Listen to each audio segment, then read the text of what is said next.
उसमें कुछ कुछ शहर से जुड़े हुए मुद्दे, कुछ स्टेट से जुड़े हुए मुद्दे हम जो लेकर जाना चाहेंगे असेंबली के अंदर। उसमें सबसे पहला मुद्दा तो ये है कि जो गौ हत्या का जो फैसला लिया गया है, उसमें हमारी पार्टी का स्टैंड ये है कि गाय का कत्ल नहीं होना चाहिए।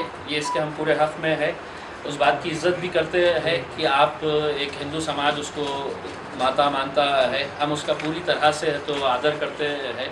हम चाहते हैं कि उसका जो क़ानून है उसका पालन होना चाहिए। जो कुरैश जमात है उन्होंने भी उसको फॉलो करना चाहिए। लेकिन जो ये फ़ैसला लिया गया है कि अब बैल भी नहीं काट सकते, बछड़ा भी नहीं काट सकते हैं, एक बहुत बड़ा एक तबका है इस बिज़नेस से जुड़ा हुआ है, बीफ के बिज़नेस से जुड़ा हुआ है। तकरीबन एक अंदाज़े के हिसाब से आज जो आंकड़े आते हैं कि जो डायरेक्ट और इनडायरेक्ट लोग इससे प्रभावित होंगे, करीब पूरे महाराष्ट्र के अंदर तकरीबन 20 लाख लोग ऐसे हैं। ट्रांसपोर्टर्स है, जिसके अंदर किसान है। ये किसान ज़रूरी नहीं है कि ये मुसलमान किसान है। हमारी जितनी जानकारी हमने हासिल की है, बहुत सारे नॉन मुस्लिम लोग हैं जो इसका कारोबार करते हैं। ये काटने का नहीं, जानवरों को बेचने का। आज के दिन महाराष्ट्र के अंदर हालत कैसी है देखिएगा कि कितने किसान आत्महत्या कर रहे हैं। किसानों को जब भी पैसों की ज़रूरत होती, घर में कुछ तकलीफ़ आती है, शादी होती है, वो फ़ौरन अपना जानवर लेके आता है, मार्केट में बेच देता है। अब उसके ख़रीदने वाले ही नहीं रहेंगे, तो एक तरफ किसान भी परेशान होने वाला है और इससे जुड़े हुए जो कुरैश जमात के लोग हैं, इतने सारे लोगों को आप बेरोज़गार अचानक एक ही फ़ैसले के अंदर कैसा कर सकते हैं। अगर सरकार को ये लाना है तो हम सरकार से ये पूछना चाहेंगे कि आपने इनको रिहैबिलिटेट करने के लिए या दूसरा ऐसा कौन सा ज़रिया आपने पैदा किए है कि ये लोगों ने है तो ये धंधा छोड़ रहे हैं, तो इनके लिए अब ये दूसरे धंधे के लिए आप कुछ दे रहे हैं क्या। दूसरी बात ये है कि जब आप बिल्कुल पूरा बीफ का बिज़नेस जब बंद हो जाएगा तो बकरे के गोश्त की कीमत क्या होने वाली है, उसका डिमांड बढ़ने वाला है, चिकन की कीमत बढ़ने वाली है। और सबसे अहम बात यह है कि तरकारी जो हिंदूज़ भी खाते हैं, मुस्लिम्स भी खाते हैं, दलित भी खाते हैं, सब खाते हैं, उसकी कीमतों पे कंट्रोल करने के लिए कोई आपके पास मैकेनिज़्म है क्या। हमारे हिसाब से कोई मैकेनिज़्म नहीं है। सरकार अगर ये सोच रही है कि रेड मीट सिर्फ मुसलमान खाते हैं तो हम समझते हैं नहीं, बहुत सारे दलित लोग, गरीब लोग जो है उनको प्रोटीन डाइट जो है वो यही है गोश्त का ज़रिया। बकरा वो एफोर्ड ही नहीं कर सकते हैं, 450-500 रुपये किलो का बकरा वो एफोर्ड ही नहीं कर सकते हैं। तो ये एक मुद्दा है जिसको हम लेकर जाना चाहेंगे असेंबली में। सरकार से सवाल उठाना चाहेंगे कि इतने सारे लोगों को बेरोज़गार अगर हो रहे हैं तो उनके लिए आपने रिहैबिलिटेट करने के लिए क्या फ़ैसला किए हैं। साथ ही साथ इससे जुड़ी जो इंडस्ट्री है, लेदर इंडस्ट्री की सरकार ने आई और आकर फ़ौरन ही मतलब 10 लाख 20 लाख लोगों का है तो रोज़गार खींचने के लिए ये करे है। हम इस बात के लिए दोबारा दोहराना चाहते हैं कि गाय का कत्ल नहीं होना चाहिए, क्योंकि हिंदू धर्मों में उसका आदर किया जाता है, उसे गौ माता का दर्जा दिया गया है, हम उसका आदर करते हैं, बिल्कुल नहीं होना चाहिए। लेकिन साथ ही साथ अब ये तो बात वैसी हो गई है कि नरेंद्र मोदी प्रधानमंत्री है। अब नरेंद्र मोदी के जितने भी रिश्तेदार हैं उनको भी प्रधानमंत्री का दर्जा देना चाहिए करके ये तो इस तरह का फैसला ले लिया गया है अब कि उनके चचेरे भाई, मौसेरे भाई, सबको भी गाय है, गाय का आदर होना चाहिए, हम मान रहे हैं।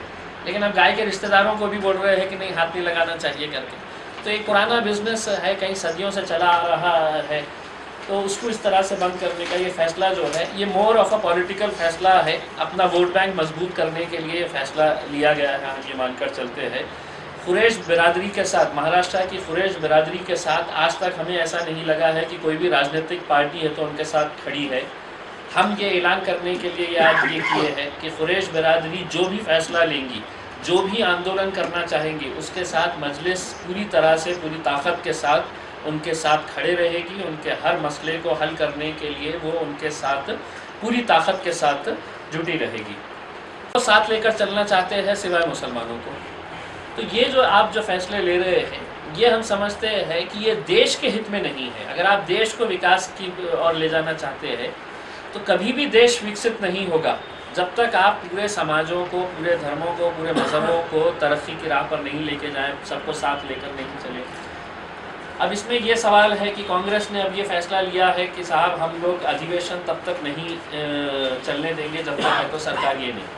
हम कांग्रेस को, राष्ट्रवादी को हम ये मुबारकबाद देना चाहते हैं कि कम से कम आज आपको ये एहसास हो रहा है कि मुसलमानों के लिए आपको कुछ करना चाहिए। ये हम सवाल करना चाहते हैं कि कांग्रेस और राष्ट्रवादी वालों को कि 15 साल आपके पास सरकार थी, एब्सोल्यूट मेजॉरिटी आपके पास थी, रंगनाथ मिश्रा की रिपोर्ट कौन से साल में आई थी, सच्चार कमीशन 2007 में आया था। ऐसे बहुत सारे जो ये कमीशन की रिपोर्ट आई थी वो ऐसे वक्त में आई थी कि जब आपके पास पूरी आपके पास हुकूमत थी, आपके पास एब्सोल्यूट मेजॉरिटी थी। तो ऐसी एब्सोल्यूट मेजॉरिटी के समय पर आप चाहते तो उसको एक्ट बना सकते थे, आप ऑर्डिनेंस ला सकते थे, एक कानून बना सकते थे। लेकिन ये आपने फैसला क्यों लिए कि लोकसभा इलेक्शन के अंदर करारी हार का सामना करना पड़ा आपको पूरी तरह से, मतलब आप साफ हो गए थे, आपकी 6 सीटें आई पूरे महाराष्ट्र में। तब आपको ये एहसास हुआ कि नहीं, अब मुसलमानों को दोबारा वापस लाने के लिए, मराठाओं को दोबारा अपने करीब लेने के लिए ये कुछ ना कुछ हमें करना पड़ेगा। तो एक हाफ हार्टेड अप्रोच जो होता है उसके तहत कि चलिए साहब इनको दे दिया जाए, सरकार आई तो ठीक, नहीं आई तो फिर आगे की सरकार संभालेगी। अब हमारे सामने, मुसलमान समाज के सामने कैसा हालत है कि कांग्रेस और राष्ट्रवादी ने अपने नाम के ऊपर वोट तो बटोर लिए कि साहब हमारे को ये हमने तो आपको रिजर्वेशन दिए थे। बीजेपी और शिवसेना की सरकार आई है, उन्होंने अपनी मंशा साफ जाहिर कर दिए है कि हम सबको साथ लेकर चलेंगे, मुसलमानों को लेकर नहीं चलेंगे। हम ये समझते हैं कि आप सिर्फ बॉयकॉट ही नहीं करना चाहिए कांग्रेस और राष्ट्रवादी, हम ये उनको अपील करना चाहेंगे कि आप सड़क पर भी आइए और अदालत में भी जाकर लड़ने की जिम्मेदारी आपकी है, मजलिस की नहीं है। आपकी जिम्मेदारी है, आपने अदालत में भी जाना चाहिए, आपने सड़क पर भी आंदोलन करना चाहिए, आपने असेंबली में भी आवाज़ उठानी चाहिए। ये आपकी जिम्मेदारी है, हम ये समझकर चलते हैं। नाले संचिकातील संपूर्ण टिप्पणी ची प्रमाणित प्रत मागविण्यात आली होती, परंतु अद्यापर्यंत ती आपल्याकडून पाठविण्यात आलेली नाही। तो एक लेटर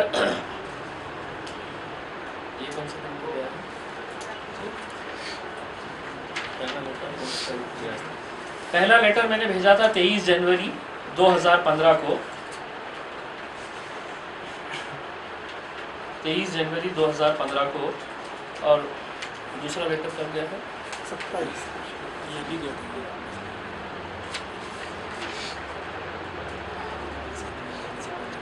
ये चाह रहे हैं, ये मानते हैं कि आप ये जहर है, लेकिन वो जहर आप औरंगाबाद के लोगों को पीने दे रहे हैं, वो समाज की बुराई को आप यहाँ पर पनपने दे रहे हैं, आप उसे क्यों नहीं बंद करते हैं? गोश्त जो है वो आप किसी भी है तो धर्म से जुड़ा हुआ मुद्दा नहीं है। रेड मीट जो है वो आप उसको धर्म से जोड़कर मत देखिएगा। शराब जो है वो आज अफसोस के साथ ये कहना पड़ता है कि हिंदू भी पीता है, मुसलमान भी पीता है। झोपड़पट्टियों के अंदर देखिएगा, उनको अगर सही पुण्य कमाना है तो बोलिएगा कि शराब की दुकान बंद करिएगा, उसका राजनीतिक फ़ायदा मिलेगा आपको, लेकिन आपके पास हिम्मत नहीं रहेगी वो करने की।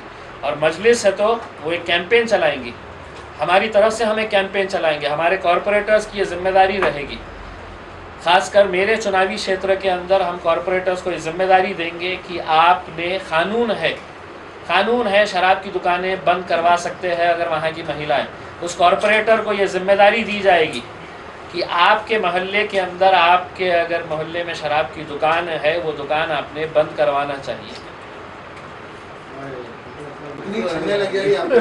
छन्नियाँ लगेंगी राजेश साहब, ये पहली मर्तबा एक ऐसा इलेक्शन होगा कि जो जनता चाहेगी, जनता को वही मिलने वाला है। इम्तियाज़ जलील की मर्ज़ी से, जावेद कुरैशी साहब की मर्ज़ी से, गफ़्फ़ार क़ादरी साहब की मर्ज़ी से काम नहीं चलेगा। महल्ले की आवाम जिसको चाहेंगी वही लोग वहाँ पर जाएंगे। ये छन्नियाँ पहले नहीं थी, ये छन्नियाँ इंट्रोड्यूस करेंगे, कोशिश करेंगे। हमारे लिए वाजिद साहब एक बात समझ लीजिएगा, हम ज़ीरो के ऊपर है, मजलिस की एक भी सीट नहीं है। दूसरे पार्टियों को इस बात की फ़िक्र रहेगी कि साहब हमारे 20 थे तो 20 के 15 ना हो जाए। मजलिस के लिए 2 भी सीट आएगी तो हम प्लस में रहने वाले हैं, 20 भी आएगी तो हम प्लस में रहने वाले हैं। तो हमारे को कोई फ़िक्र नहीं है कि साहब हमारे को इतने सीटें चाहिए, अच्छे टीम लेके जाएंगे, भेजाएंगे।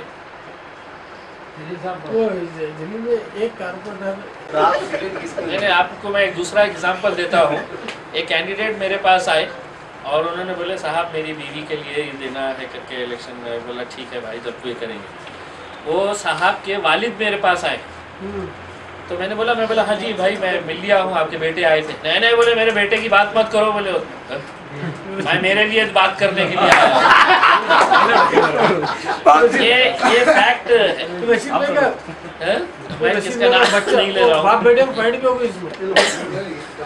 तो ये ऐसा भी मामला है। भाई आप कुछ पूछ रहे थे? तो अभी 15 वार्ड में जो भी रहेगा मैं खुश रहूंगा। किसी में 15 की डिमांड है तो